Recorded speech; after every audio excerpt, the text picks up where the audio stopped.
안녕하세요. 세금 절세를 위한 네트워크 대표님들의 세뇌시를 책임지는 박희정입니다.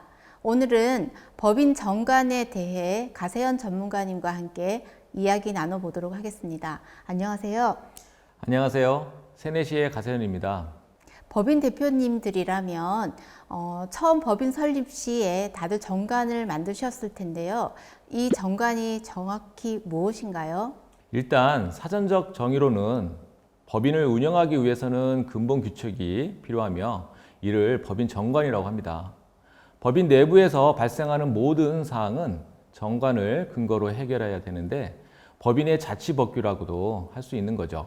법인을 운영하면서 주주와 임원들이 여러 가지 권리 행사라든지 회사 내의 조직과 활동의 근본을 정해놓은 규칙이기 때문에 정관의 내용이 없으면 행할 수 없는 부분이 있고, 또한 정관의 규정이 없음에도 이를 모르고 어떠한 실행을 했을 때 그 부분에 대해서 부인이 되어서 억울하게 과세를 당하는 경우도 있습니다.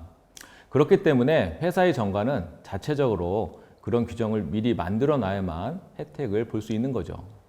요즘 세무조사를 할 때도 정관을 요구하기도 하고 법인에게 굉장히 중요한 상황인 것 같은데요.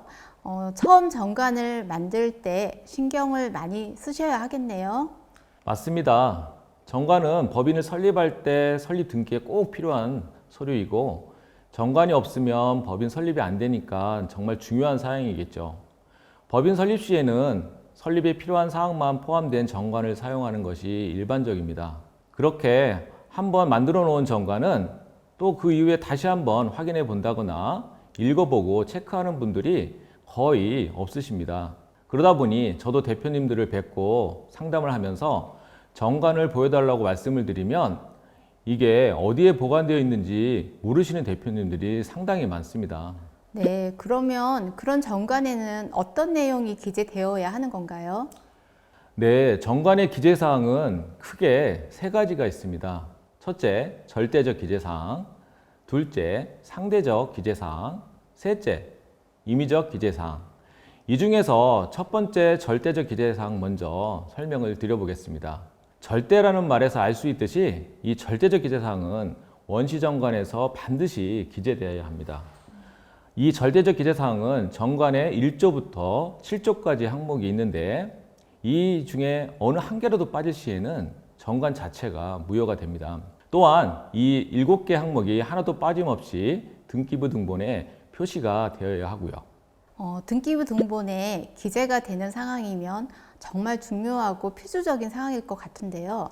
맞습니다. 이 절대적 기재사항이 표시되어 있는 정관 샘플을 보면서 설명을 드리도록 하겠습니다. 자, 첫 번째, 상호. 회사 이름은 반드시 주식회사면 주식회사, 유한회사면 유한회사라고 문자를 사용해야 합니다.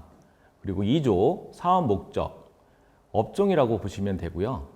3조, 본점 소재지, 본점에 대한 주소를 말씀을 드리는 겁니다. 4조, 공고 방법. 보통 일간 신문에 공고한다고 되어 있는데 전자공고도 할 수 있습니다. 홈페이지가 있다면 홈페이지에 기재를 하시면 되겠죠. 5조, 회사가 발행할 주식의 총수, 가급적 많은 수를 기재하는 것이 좋습니다. 앞으로 자본금을 증자할 경우를 대비해서 미리 발행할 주식의 총수를 여유 있게 기재하는 것이 좋습니다. 6조, 한 주의 금액. 한 주의 금액은 100원 이상으로 정해져 있는데 일반적으로 1,000원, 5,000원을 많이 사용을 하십니다. 왜냐하면 상장을 계획하고 있다면 한 주의 금액을 적게 해서 100원이나 500원으로 하지만 일반적인 법인은 한 주의 금액이 너무 적으면 발행 주식이 많기 때문에 불편할 수가 있습니다. 그래서 1,000원이나 5,000원으로 많이 사용을 하십니다. 7조, 회사 설립 시 발행하는 주식의 총수. 자, 이것은 자본금에 따라 변할 수 있는데요. 한 주의 금액이 정해지면 회사 설립 시 자본금에 따라 발행할 주식의 총수가 정해지겠죠. 자, 지금까지 말씀드린 7가지가 절대적 기재사항입니다. 참고로 발기인의 성명, 주민번호, 주소, 정관 개정 시에는 표시되지 않아도 됩니다. 최초의 원시정관에만 있으시면 됩니다. 정관 샘플을 보면서 설명을 해 주시니까 더 이해가 잘 되는 것 같습니다. 두 번째 기재 사항은 상대적 기재 사항인데요. 이건 어떤 내용일까요? 네, 상대적 기재 사항은 경영을 하실 때 가장 많이 사용되고 있는 규정들이고요. 매우 중요한 내용들입니다. 이 내용들이 정관에 표시가 되어 있으면 그 일을 행할 수 있고 정관에 기재되어 있지 않으면 행할 수 없는 사항이거든요. 원시 정관에는 법인 설립만의 목적이 있는 정관이어서 빠져 있는 경우가 상당히 많이 있습니다. 자, 표를 보면서 좀 자세하게 설명을 드리겠습니다. 자, 첫 번째 전자공고는 일간지 이외에 회사 홈페이지에 공고할 수 있다는 얘기입니다. 물론 홈페이지 주소가 등기부 등본에 표시되어야 합니다. 주식 양도 제한 규정은 경영권 방어에 꼭 필요한 규정입니다. 주식을 주식 이외의 자에게 양도할 때는 이사회의 승인을 얻어야 한다는 규정입니다. 가족 이외의 주주가 포함되어 있을 때 꼭 필요한 규정입니다. 제3자 배정, 이 규정은 외부로부터 투자를 받거나 가업 승계를 위해서 현재 주주가 아닌 자녀들에게 신주를 발행하는 등의 행위를 위해서는 꼭 필요한 규정이고요. 중간 배당 규정은 결산 배당 말고 1년 중 중간에 배당을 한 번 더 할 수 있도록 하는 규정입니다. 마지막으로 이사회 소집 기간의 단축 규정은 이사 및 감사 전원의 동의가 있을 시에는 소집 절차를 생략할 수 있다는 규정이고요. 이사회나 주주총회의 절차를 간소화할 수 있는 굉장히 유용한 규정입니다. 네, 이 상대적 기재 사항들은 등기에는 들어가지 않는 건가요? 좋은 질문을 해주셨는데요. 이 중에는 정관에 표시만 되어 있어도 되는 항목이 있고 정관과 등기에 둘 다 들어가야만 효력을 발생하는 것들이 있습니다. 이런 부분들을 많이 헷갈려하고 어려워하십니다. 제가 정확히 찝어서 말씀을 드리겠는데요. 정관과 등기에 둘 다 들어가야만 하는 항목 중에 대표적인 4가지가 있는데요. 전자공고, 그리고 주식 양도 제한 규정, 주식 매수 선택권, 종류 주식 발행 시에 대한 유형, 이렇게 4가지는 효력을 발생하려면 꼭 정관에 있어야 하고 등기에도 들어가 있어야 합니다. 그래서 상당히 중요한 부분들이기 때문에 대표님들께서 경영하실 때 가장 많이 활용하시는 규정이고요. 등기에 표기가 되어야 하는 규정 이외에 경영 활동에서 많이 사용되는 상대적 기재 사항이 있을까요? 상대적 기재 사항 중에서 경영에 가장 많이 활용하고 있는 부분들이 현장에서 중간 배당 규정입니다. 배당함이 있어서 결산 배당이 보편적으로 행할 수 있는데요. 3월 결산월이면 법인세 납부에다가 부가세 납부도 해야 되고 법인 돈이 굉장히 빡빡하게 돌아갈 수 있습니다. 그래서 1년 중 법인 돈이 여유 있게 운영될 수 있는 시기에 별도로 배당을 할 수 있게 하는 그런 규정이 중간 배당 규정입니다. 네, 정말 이 부분들은 다시 한번 대표님들께서 꼭 체크해 보셨으면 좋겠습니다. 마지막 정관 기재 상황인 임의적 기재 상황인 어떤 것들이 있을까요? 임의적 기재사항 부분들은 법적 효력에 대한 부분들은 그렇게 큰 부분들은 아니지만 그 규정이 있으면 좀 더 확실성을 줄 수 있는 그런 규정입니다. 대표적인 규정은 이 표에 나와 있는 이런 규정들인데요. 주주 전원의 동의 시 차등 배당이 가능하다는 규정, 그리고 자기 주식을 상여 목적으로 임직원에게 지급하는 것이 가능하다는 규정, 또 그리고 이익 소각, 그리고 자기 주식 취득, 또 실무 임원을 둘 수 있다는 규정, 그리고 동의하에 주금 납입의 상계가 가능하다는 규정, 또 회사 임원에 대한 복리 처우에 대한 그런 규정도 임의적 규제 사항입니다.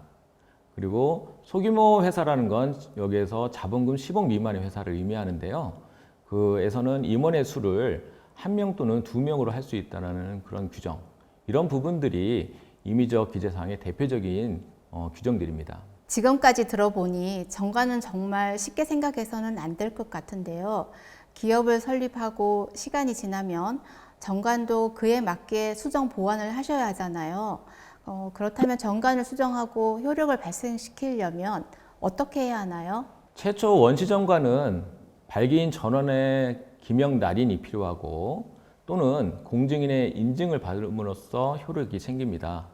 그 이후에 정관을 변경을 하고 변경된 정관의 효력을 발생시키려면 주주총회 결의의 절차가 적법하게 이루어지면 가능합니다. 주주총회 결의가 적법하게 이루어졌는지 아닌지 그 부분들이 변경된 정관에서 상당히 중요한 부분이라서 정관을 변경을 하려면 그냥 쉽게 할 수가 없는 거지요.